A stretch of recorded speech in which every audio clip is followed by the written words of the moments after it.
I know how much you guys enjoy making themes for your hamsters' cages, and sometimes it can be difficult to find certain pieces to match the theme, or maybe they're not usable for the hamster. So I wanted to show you guys how to make your own customized hamster hideout. This here is the Gravity Falls Mystery Shack. This is one of my favorite cartoons, and this is also a hint into what my next hamster's name is going to be. So if you've ever watched Gravity Falls before, feel free to leave your idea on what the name I chose is.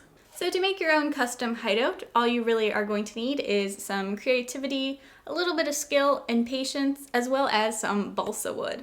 Balsa wood is a crafting wood that is really easy to cut through with an average knife. You don't need any type of giant machinery or giant saws to cut through it, and that's what makes making your own custom hideout so easy.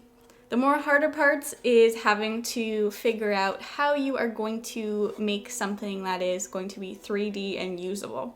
To start off, I pretty much drew everything out on pieces of paper. I cut those out, taped them together, and figured out how big I wanted my custom hideout to be.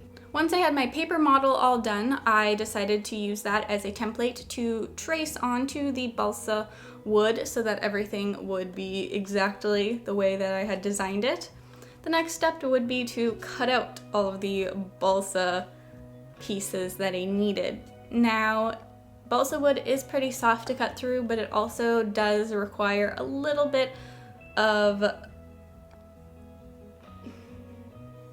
what's the word? I don't know what the word is. Heavy-handed? I don't know.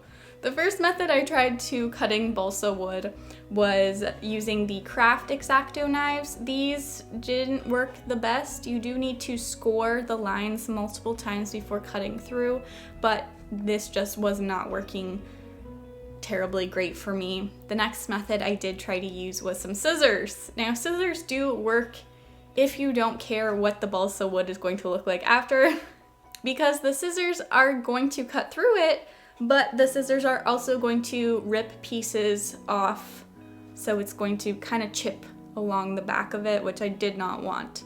The third option is a box cutter. Now, the box cutter I had was from Walmart. Specifically from Walmart employee. And it was meant for cutting boxes, and this was the best method. I had to score it a couple of times, and you do need to apply quite a bit of pressure, but it eventually does work really, really well. Once everything was cut out, the next step was to sand everything.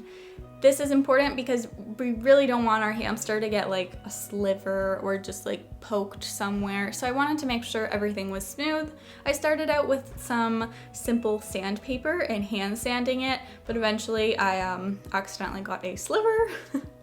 And so I went to get my Dremel, and I just used a Dremel with some sanding bit, and that easily sanded all of the pieces. Next, we move on to putting the entire house together, and this is where I almost did not continue because it is a little bit difficult to do. The method that I decided would work best was laying out some painter's tape. I didn't have masking tape, so painter's tape, and putting the pieces on the painter's tape and then flipping it up to kind of hold them together. Unfortunately, this didn't work the first time, and they kind of just all fell off. So I kind of had to take a couple of pieces off and start small. The glue I used to glue everything together is Elmer's glue. Elmer's glue is a really good glue for when you're gluing wood together. It holds it really, really sturdy. It also is non-toxic, so if a hamster chews it, eats it, they'll be okay. Elmer's glue doesn't dry instantly like something like hot glue, but it does dry actually fairly quickly, and you can usually, after about 1 to 2 hours, move on to the next step because for the most part it is hard enough dry that you can continue working on it. So I managed to glue everything into a pretty decent and even shape. Next, I moved on to gluing the roof on, and that was fairly easy as well, and I just used my painter's tape to hold up a lot of the pieces so that they wouldn't fall down, but for the most part, it's actually pretty easy to keep it held up, and then I just waited a couple of hours for that to dry.